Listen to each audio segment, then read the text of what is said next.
Bismillahirrahmanirrahim. Assalamualaikum warahmatullahi wabarakatuh. Perkenalkan nama saya Erka Fardel Zaran Lubis, NPM 200826102.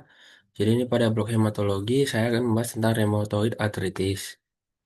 Nah, jadi rheumatoid arthritis itu adalah penyakit autoimun kronis di mana sistem kekebalan tubuh itu secara keliru menyerang lapisan sendi atau sinovium yang akan menyebabkan peradangan jangka panjang, nyeri, kaku, dan pembengkakan. Jadi kondisi ini sering bersifat simetris atau mengenai sendi yang sama di kedua sisi tubuh dan berpotensi menyebabkan kerusakan sendi permanen, deformitas, serta berdampak pada organ lain seperti di paru-paru ataupun jantung. Nah, untuk epidemiologinya, eh, jadi jadi ini akan memengaruhi 0,5 sampai dengan 1% populasi global. Dengan insidensi lebih tinggi pada wanita tuh rasionya 2 sampai 3 banding 1 dibanding pria. Di Indonesia itu berkisar sekitar 0,1 sampai dengan 3%, atau sekitar 360 jiwa hingga 1,3 juta jiwa.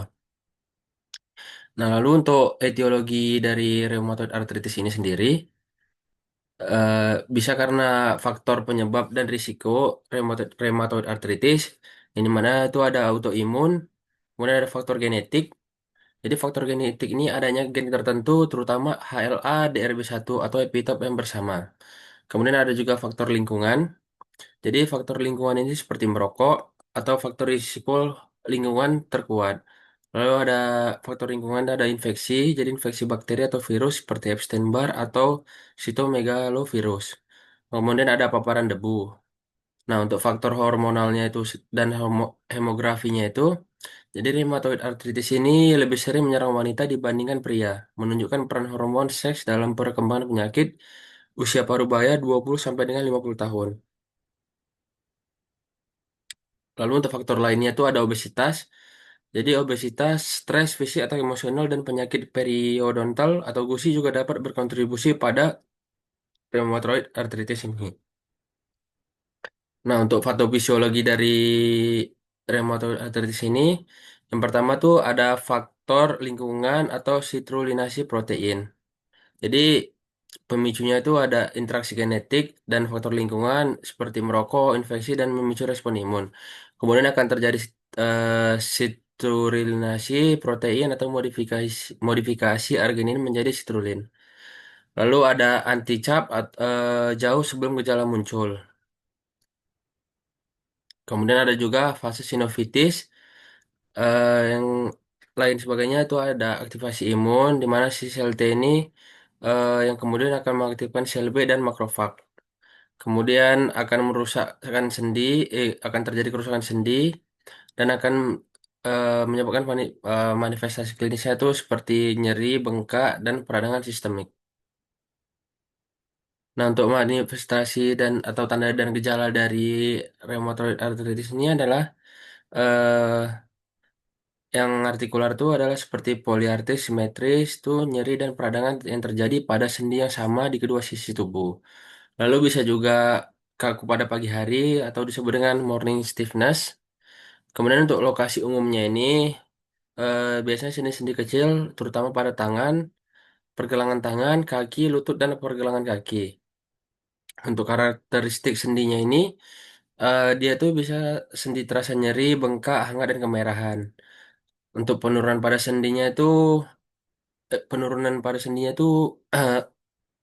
biasanya tuh akan terjadi rentang bergerak atau keterbatasan gerak. Lalu ada juga deformitas. Ini pada tahap lanjut. Ini akan terjadi kerusakan sendi kronis yang akan menyebabkan cacat bentuk seperti swan neck atau Bodner. Dan yang terakhir itu ada nodul rheumatoid. Jadi ini adalah benjolan di bawah kulit yang sering di siku atau jari terjadi pada sekitar 25% pasien tertentu. Untuk gejala sistemiknya itu adalah mudah lelah dan lemas, demam ringan, penurunan nafsu makan, dan berat badan. Penurunan berat badan. Nah, untuk cara mendiagnosa RA ini, nah biasanya tuh pada anamnesis itu yang pasti kita tanyakan itu adalah kaku sendi yang paling sering, terutama pada pagi hari untuk rheumatoid arthritis ini. dan disertai dengan ketidaknyamanan pada gerakan dan nyeri sendi. Ini di mana si pasien itu biasanya tidak dapat, bukan tidak dapat, maksudnya keterbatasan dalam bergerak jika ingin menggerakkan dalam tubuhnya. Untuk pada anamnesis yang lain tuh biasanya timbul perlahan dari minggu hingga sampai dengan bulan. Jadi keadaan ini mungkin akan terasa hilang timbul dengan seiring waktu. Nah, untuk komplikasi dari rheumatoid arthritis ini, biasanya itu ada kerusakan sendi dan tulang, di mana kerusakan sendi permanen itu peradangan kronis yang menghancurkan tulang rawan dan tulang menyebabkan deformitas pada sendi.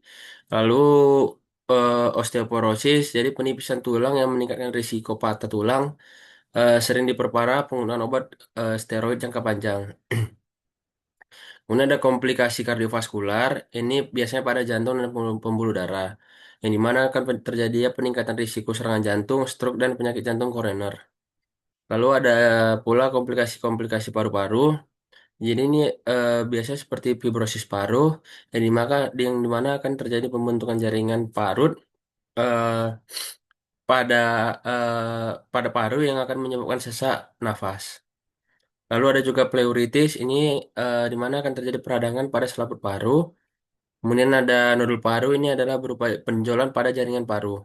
Dan yang terakhir itu ada komplikasi sistemik dan saraf, seperti sindrom Sjogren, carpal tunnel syndrome, anemia, infeksi, dan limfoma.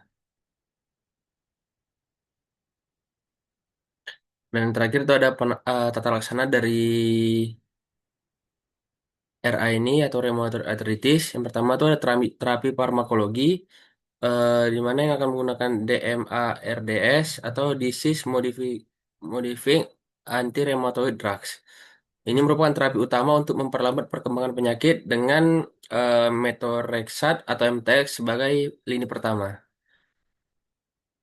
Lalu ada obat antiinflamasi nonsteroid atau OANS atau disebut dengan NSAID. Ini merupakan ibuprofen atau naproxen digunakan untuk mengurangi nyeri dan bengkak. Lalu ada juga penggunaan kortikosteroid. Ini digunakan untuk meredakan peradangan akut atau saat flare up. Kemudian ada terapi biologis, contohnya itu TNF inhibitor atau biasa disebut dengan etanercept. Kemudian ada penanganan non-farmakologi, ini berupa istirahat dan aktivitas.